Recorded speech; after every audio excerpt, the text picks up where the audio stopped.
Historians of Reddit, what is the strangest chain of events you have studied?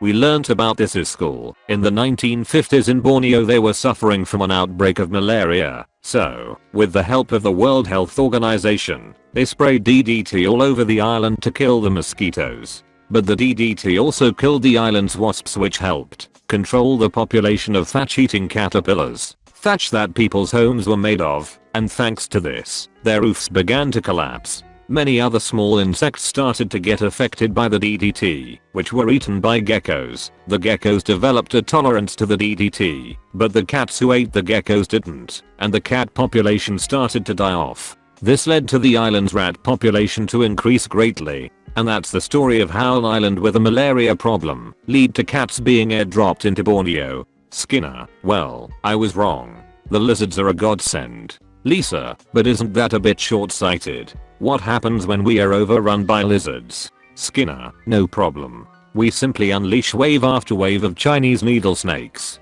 They'll wipe out the lizards. Lisa, but aren't the snakes even worse? Skinner, yes, but we are prepared for that. We've lined up a fabulous type of gorilla that thrives on snake meat. Lisa, but then we are stuck with gorillas. Skinner, no, that's the beautiful part. When wintertime rolls around, the gorillas simply freeze to death. You beat me to it. That scene was based off of something similar, if I recall from the audio commentary of the episode.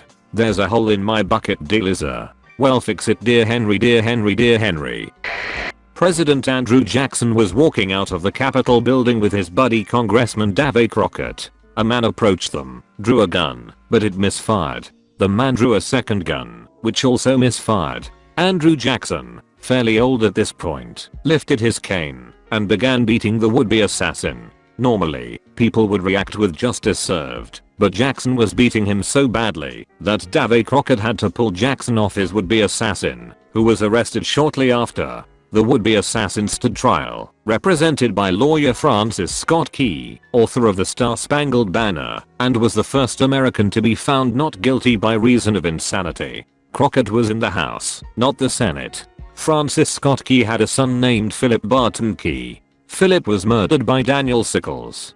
Daniel Sickles used the first temporary insanity plea in the United States and he was acquitted of all charges. Ironic that Francis Key defended Richard Lawrence and used the insanity plea. Then Francis Key's son is killed by Daniel Sickles, who used the first temporary insanity plea.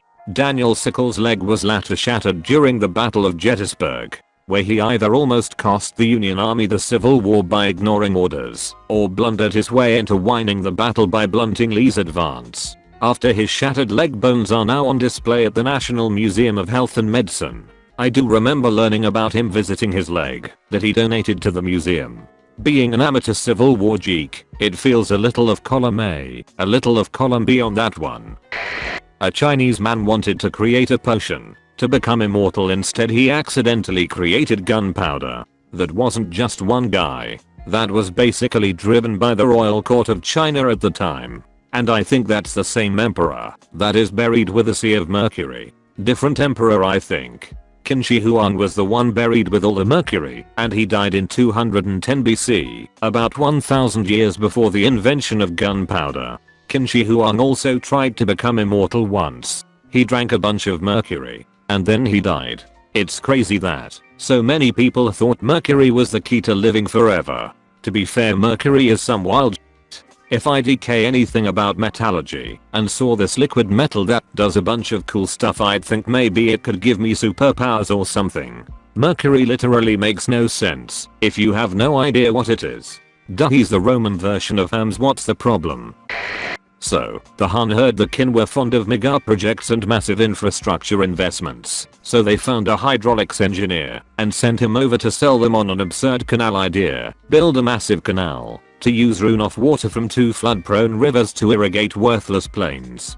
Tame the rivers flooding, irrigate wasteland, everybody wins. And in the Han schemes, it's an absurdly large project that will keep the Qin diverted and invested for decades. And it does. except about halfway through, the can cotton onto this and confront their hydraulics engineer, Zengao, presumably confronted with whatever creative thing or things they do to spies and saboteurs, throws himself on Kin mercy. Yeah, I'm a spy. Yeah, it was to sabotage your efforts, but I'm really an engineer, guys, and this will really work, honest. Let me finish it, and please don't do that thing with the cheese grater.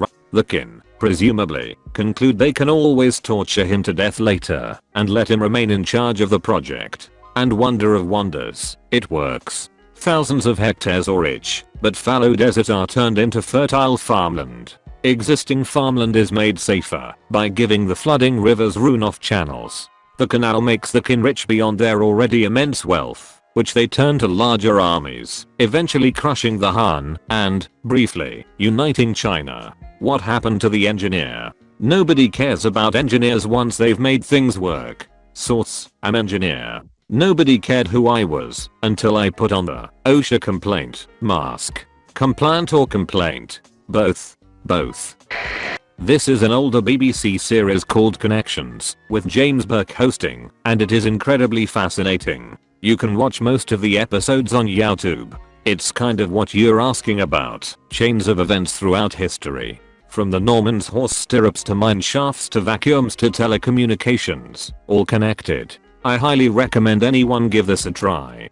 Connections is the best show I've ever seen that combined history and science, and explained why things are the way they are in contemporary terms. I can't upvote any reference to this show enough. It's the histories of invention. What problem were they trying to solve? What were the solutions in their histories? Which one? And what was the effect? Me too. I enjoyed the show so much I bought the DVD sets, Connections and Connections Second. I could stop you right there. Pretty much the fall of the Berlin Wall. The USSR was already crumbling by this point, and so they agreed to allow the wall to be opened for a bit. Well, the guy in charge over in Berlin didn't really get the point across to the public very well, and as a result everyone assumed that the wall was permanently coming down. This led to pretty much all of East Berlin flocking to the wall and demanding to be let through. The guards there knew there was no way to restrain all these people without a massacre occurring, and the Russian government had no real way of easily fixing the huge mistake. And so the Berlin Wall fell, all because of misinterpretation. One of my earliest memories watching it being pulled apart and people celebrating, and random David Hasselhoff. Is this why David Hasselhoff is loved by all Germans? He was loved long before that. Absolutely. I lived in Germany in the 80s. One of the big stores we used to go to had a small music section with 3 racks of records. One of the racks was entirely Hasselhoff. Fully 1/3 of the records in this store. We are always making fun of it, like we do with retirement homes. Nearly every one of those has a fake bus station in front of it. Why? Because the old people sometimes want to get home, so they leave the retirement home and start walking and wait at the bus station for a bus that will never come. So they wait patiently until the employee came and picked them up. Same with David. He said I brought down that wall, and we Germans were like whatever, as long as it was gone. I don't care who gets credit. And in my opinion, Michael Knight, Knight Rider tore down the wall by singing sounds a lot cooler than everyone misinterpreted what was said by their government. British officers in India in the 18th century were eating quinine powder to help treat malaria. Quinine is so bitter on its own, so they started putting it in their club soda to make easier to down. They invented tonic water, brought the water back to Europe, and they started putting it in their gin. Hence, gin and tonic. This goes a little further. The use of tonic water spread throughout the empire as an anti-malarial. The gin was added to make the tonic both more tasty and also because Victorians drank like cray cray. The takeaway is, the gin is the mixer. The tonic is a deliverable substance being diluted. Now there's a switch from every other cocktail. This actually answers a lot of questions. I have always found tonic water bafflingly gross.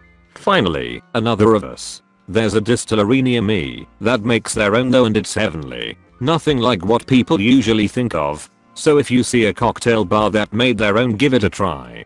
Fever Tree Tonic and Hendrick's Gin is heavenly. Just absolutely delicious. Is Fever Tree like a traditional tonic in flavor? Not really huge on the typical G&T, either due to preference or being a neophyte. Fever Tree in general has a great reputation. Fever Tree makes a few different varieties of tonic, so you can be sure to find one to suit your taste. Some are more botanical and less bitter. I think there's 4 or so. Horses evolved in North America, spread during prehistorical times into Asia, and then later went extinct in North America. If things had been only slightly different, horses could have been native only to the Americas, or just completely extinct by prehistory. Not having horses would have made a huge difference to Asian and European history. No Mongol invasions, no European knights, no Indo-Europeans either. Basically around 5,000 years ago, the Indo-Europeans domesticated the horse and conquered all of Europe. If they wouldn't have done that, it's not certain the Bronze Age would have started, and so on and so on. Practically all of Europe, the Middle East and India carry their genes to this day. They were the Aryans Hitler liked so much. They're never gonna stop. From Paris down to Turkey, we've won the fucking lot. Bob Paisley and Bill Shankly, the fields of Anfield Road. We are loyal supporters.